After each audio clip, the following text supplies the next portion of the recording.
And this is going to be important when we talk about your addressing becoming climate neutral here at Bennington College. And we'll talk about that in a moment. Heat-trapping gases have a biophysical meaning. If we did not have any heat-trapping gases, what would be the temperature of the planet? Bingo! There's a person that has a number that's useful to have in her head. -3 degrees centigrade. It's a little chilly, isn't it? So the average temperature on the planet is, and I should do this in centigrade, but my number is 57 degrees Fahrenheit. That's the average temperature throughout the whole planet, 57 degrees. So it's a lot warmer, right? And it should be. Heat-trapping gases, they're not bad. We wouldn't be here without heat-trapping gases. But you don't want to be Venus because they have too many. What is it, 400 degrees centigrade there? Carbon-based life doesn't do well at that temperature. Climate science is complex. When I was director of environmental science at Rensselaer, I decided back, I don't know, about 1994, maybe 93, I said, you know, I got to learn something about climate. I'm a biologist, right? No zip about climate science. So I'm going to teach a first-year seminar. How do you, when you become a faculty member, the wonderful thing is if you don't know anything, you just go teach a course, and that forces you to learn something. Because every week or every other day, you got to come in front of a bunch of students, and you got to know more than they do. Or at least enough so you can talk to them. Well, I said, well, I got to learn about this. So we did a semester course on climate change, right? I got a book, read it, studied. That is complicated stuff. I realized after that I could never, ever authenticate anything that I was told by them on my own ability. So anybody that talks to you and says, that's a hoax, I don't know about it, you want to say, well, when did you have your climate study science work? And how many courses do you have on it? Do you have a PhD in it? They're going to say no. And you're going to look at them and say, what you have in your head is demonstrably BS. Because you don't know. Go out there and learn something. Well, I learned that anything about I had in climate, I just had to trust my colleagues who learned that stuff and learned it. So you have to learn who to trust, who not to trust, who to believe, and then what kind of confidence intervals you can put on what they have. So very complicated stuff. So let's just look at this just for a moment. I'm just trying to give you the preschool here, not even kindergarten. If you look at this is an infrared image of the distribution of heat on the planet on July 22nd, 2011. And here's another image, and this image is looking at water vapor on the same date. These patterns are constantly changing. They're never the same. You can look at all the images we have on a given day at a given hour, and they're never the same.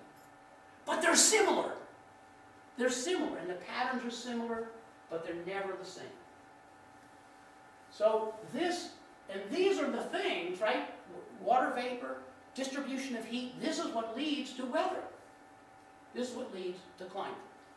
So the daily conditions on a given date in one place are never exactly the same. That's weather. That's the conditions at a given place, given time, different date. So if you went on every July 11th and you looked at all those July 11th, they're never going to be the same. But they're similar year to year. If this were July 11th, you're not going to look out the window and see snow on the ground. That's not the climate here in Bennington, Vermont. But is anybody surprised here in March to look out there, or February, and see snow? No. But you know what? I'll bet you someday in February or March or January you can look out there and there'll be no snow on the ground, right? But you don't know when those days are. But you can predict what the relative temperature is going to be. But again, this changes, so it's much more consistent than you can look at the weather on a given day. So this is the difference between climate and weather. And most people get very confused about climate and weather. My goodness gracious, you know, it's been a really cold winter. Where's this climate change anybody's talking about? I thought the planet was getting warmer. Totally consistent with climate change, that you have cold periods and hotter periods and so forth. That's why it's complex, and that's why many people are unable to grasp it, because they haven't taken the time to understand how to understand it. So myriad factors lead to our current weather at any particular place. So there's a huge number of factors that go in, and the same thing goes for climate. Myriad factors lead into that. So it's incredibly complex. So we cannot know precisely future weather next week.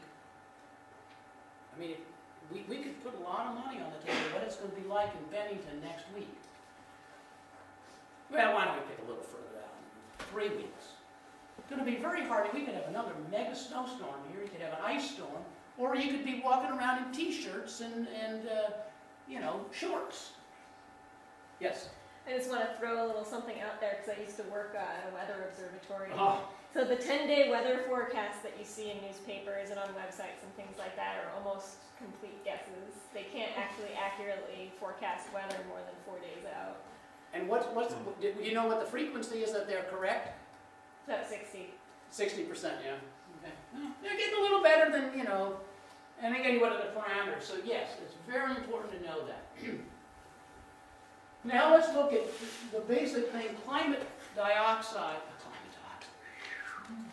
Carbon dioxide is a driver of climate change.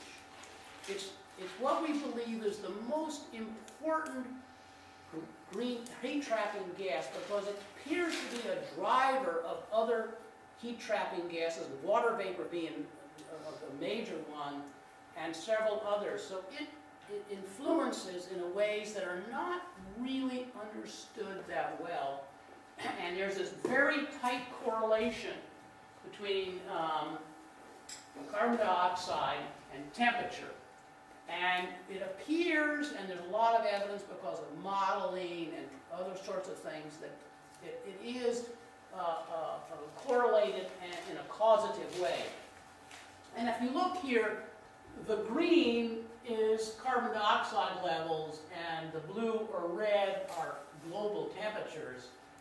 And you can't tease this out completely, but you can see that it looks like when you're on at a low temperature and moving up, that we'll do economics. The leading indicator is carbon dioxide concentration. See, and temperature lags. But when you start dropping down, this often shifts so that the carbon, and I don't understand exactly what, but you can see there's an incredibly wonderful correlation. And this is from ice cores. This goes back 450,000 years ago. And if you appreciate that the carbon dioxide is a leading indicator, okay? It precedes what's going to happen. Look where it is. Right there, 390. And here's where the temperature is. What does that tell you? We're in for a hell of a ride. And it's much worse than that.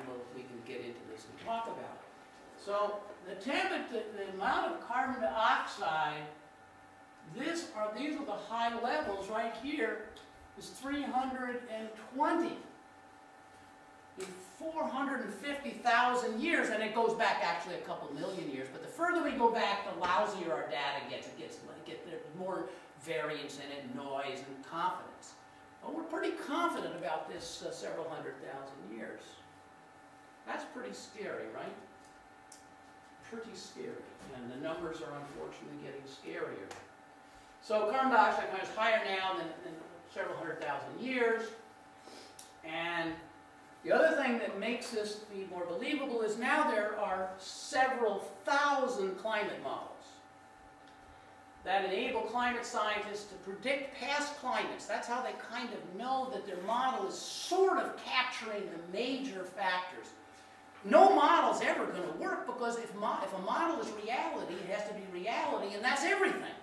So you make a model and you try to find what are the major 4, 5, 6, whatever things you can put into it, and then have it be consistent with what reality is. So if you can take your model, put in the parameters for past situations,